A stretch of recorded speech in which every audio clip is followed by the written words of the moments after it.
ہوئی، اللہ معاف کر دے، آپ بھی معاف کر دیں، اب ہم اپنے کسی رہبر کو اکیلا نہیں چھوڑیں گے۔ تم نے رہبروں کو اکیلا چھوڑا ہے، تب حکومتوں کی ہمتیں بڑھتی ہیں، تو وہ کبھی مولانا کلیم صدیقی کو بند کر دیں اور کبھی مفتی سلمان اظہری کو بند کر دیں۔ لا حول ولا قوت الا باللہ۔ ہم سب ایک ہیں، مسلک کی بنیاد پر لڑائیاں بند کرو۔ اگر آپ کو کسی مسلک سے تعلق ہے بہت مبارک، لیکن ہمارا اصل مذہب کلمہ طیبہ لا الہ الا اللہ ہے۔ ہمارا کلمہ ایک ہے، ہمارا قرآن ایک ہے، ہمارا قبلہ ایک ہے، ہمارے رسول ایک ہیں، ہمارا رب ایک ہے، ہمارا دین ایک ہے، اور ہمارا انجام بھی ایک ہے۔ کسی طرح کا جھگڑا نہیں۔ یہ اہل سنت کی مسجد ہے اور یہ تبلیغیوں کی مسجد ہے۔ اللہ کرے اب یہ سب ختم ہو جائے، ہم سب ایک دوسرے کی مسجدوں میں جا کر نماز پڑھیں۔ مسجد کسی کی نہیں ہے، مسجد تو اللہ کی ہے۔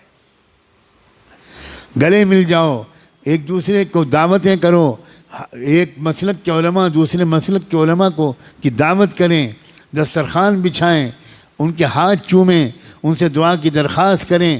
یاد رکھنا ہر مسلک والوں میں کچھ خوبیاں ہیں، یہ سب مسلک مل کر ایک امت بنے گی۔ اب کب تک یہ مسلک کا ہم لوگ ڈھول پیٹیں گے؟ اب بن جاؤ ایک امت، اس لیے کہ دشمن ایک امت بن گیا۔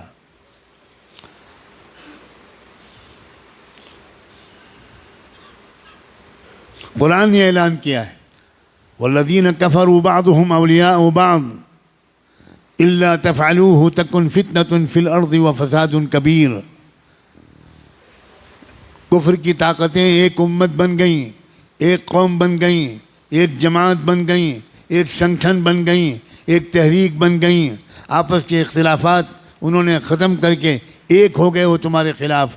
الا تفعلوه تکن فتنة فی الارض وفساد کبیر۔ اگر تم بھی ایک نہیں بنو گے، اگر تم ایک دوسرے کے مددگار نہیں بنو گے، تو یاد رکھنا تمہاری اس بدماشی کی وجہ سے، تمہاری اس بدفعلی کی وجہ سے پوری دنیا میں فی الارض فتنة و فساد کبیر، بہت بڑا فتنہ و فساد پھیلے گا تمہاری پھوٹ کی وجہ سے۔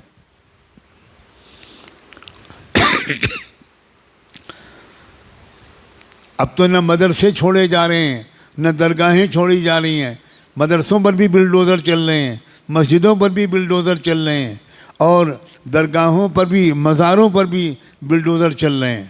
واہ واہ واہ واہ۔ اب بھی امت ایک نہیں ہوگی، اب بھی درگاہیں اور مزاریں والے الگ رہیں گے اور مدرسے والے الگ رہیں گے۔ اب تو بھائی خدا کے لیے اب تو ایک ہو جاؤ، ایک ہو کر مضبوطی کے ساتھ ایک طاقت بنو، اور اس بات کی عادت ڈالو کہ جب یہ میرے جیسا کوئی کہنے والا یہ بات کہے تو جس مجمع کے سامنے کہے اس مجمع میں سے کم 50% لوگ وہ باقاعدہ اپنے علاقے کے ذمہ داروں کے ساتھ آئیں، میرے پاس آئیں، میرے جیسے لوگوں کے پاس آئیں اور تفصیل پوچھیں کہ ہم اپنے ملک کو سنبھالنے کے لیے کیا کریں۔ نوجوانوں آؤ گے یا چوڑیاں پہنا دوں میں تم کو؟ میں چوڑیاں بھیجوں؟ میں سچ کہتا ہوں میرا دل بہت دکھا ہوا ہے، بہت دکھا ہوا ہے۔ او مال والو، اپنے مال کو شادیوں میں خرچ کرتے رہو گے؟ بتاؤ، جواب دو، شادیوں میں خرچ کرو گے یا قوم کی حفاظت کے لیے خرچ کرو گے؟